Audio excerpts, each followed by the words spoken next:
maiden name, there's like all kinds of stuff hidden in there. I just want you to know one thing. People in the United States who own homes garner wealth. Like there's a lot of talk now on the news about eliminating the mortgage interest deduction. Have you heard that conversation? Yeah. So Canada, which has never experienced a real big lull in their real estate, has never had a mortgage interest deduction. Ever. Of course, they don't have taxes either, so I'm kidding. You guys are really unmoving. No, just kidding. So the bottom line is this, that the mortgage interest deduction is just icing on the cake compared to equity buildup. I mean, if you bought a house for $200,000, kept it for 30 years, and paid it off, and in that 30 years it went up to 400, went all the way back down to 200, maybe came up to 250. Bottom line, at the end of 30 years, you have a $250,000 asset that's free and clear. Either way, I mean, there's no downside to this. You know, people say, oh, but I lost so much money. You only lost because you sold, right? So it's a timing thing. There's all of that. Bottom line, it still remains at the core of the American dream. Why pay off someone else's mortgage when you could be paying off your own? Talked to a CPA once, a friend of mine. He had been renting his whole life. He said he did the calculations that for him it was better to continue to rent as long as he invested elsewhere. Really, the richest people in the history of the world, most of their wealth came through real estate. So, all right, page 55, some of the scripts around that.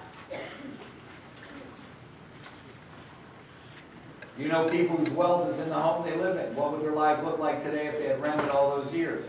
The big problem with the huge shift in Northern and Central California and Southern California was that so many people, that was all they had. They didn't have a 401k, they didn't have a 201k. They just had the equity built up in their home and were counting on it to be a significant portion of their retirement. And then it went away. It's magical. It just boom, gone. So now on the scripts again, first-time home buyers, you can put $1,000 in your retirement fund, or you can put $1,000 in your home. You can put in your investment fund. Where and what are you going to live on? That's the beauty of the asset building aspect of home ownership. You get to use it and enjoy it as your largest investment ever. Next, page 57. Again, this one's for investors. Just since 2000, there are several stocks that were trading in the hundreds of dollars that have now gone to zero. Tell me of one property that you've heard of anywhere in the country where the value went to zero.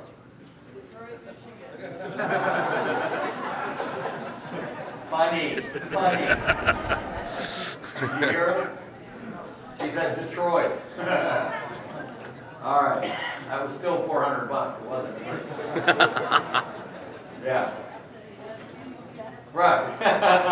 She said, yeah, there wasn't much room between that and free. And remember, for that $400, seriously, and you knock down the house, what would you still have left over? I rest my case. And it's improved land. The utilities are running to it, right? In most of those sales. I'm just saying. Does anybody here ever represent mobile homes? Okay, we do. In Canada, they've never heard of it. So I was explaining at Business Planning Clinic that on one day in 2010, my partner Coco and I closed escrow in one day on a $42,000 mobile home and a $2.1 million home on the same day. And the point was that I don't say no to anything. The point wasn't about the mobile home. And they go, what's a mobile home? I go, oh, that's real estate. So they didn't get what I meant, that it's on a plot of land and it doesn't move. So one guy comes up to me at the break and says, so after it closes, do they drive it away?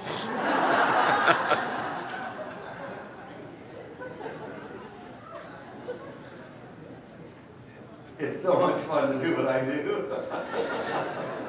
All right. Let's see, where were we? Now, page 59.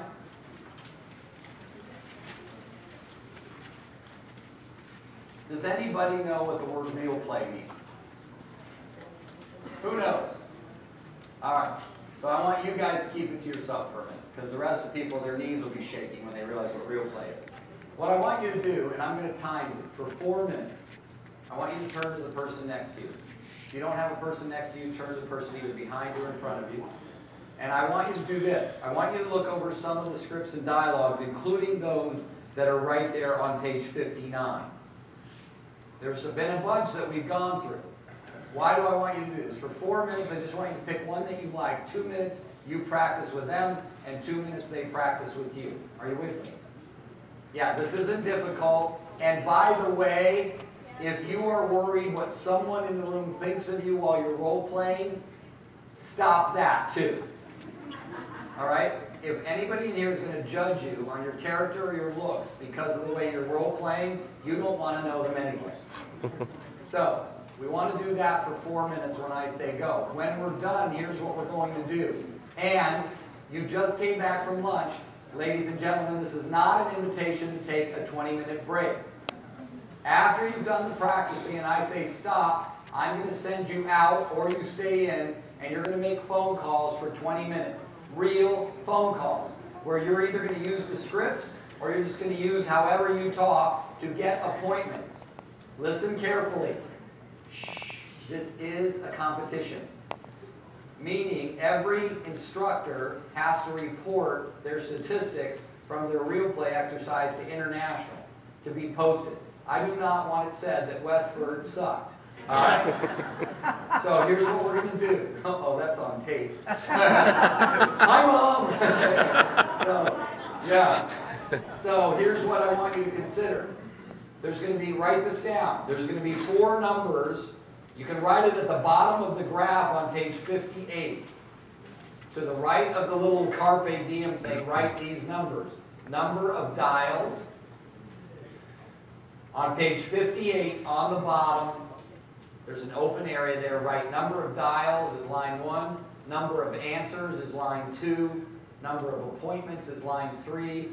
And number of referrals is line 4. So it's dials, answers, appointments, and referrals. I want you to keep track of those along with anything that needs to be filled out in that log that you have there on that page. Remember, after the 4 minutes of practice, you're going to do this. Now, here's your goal, is to call anybody or anyone and get an appointment or a referral.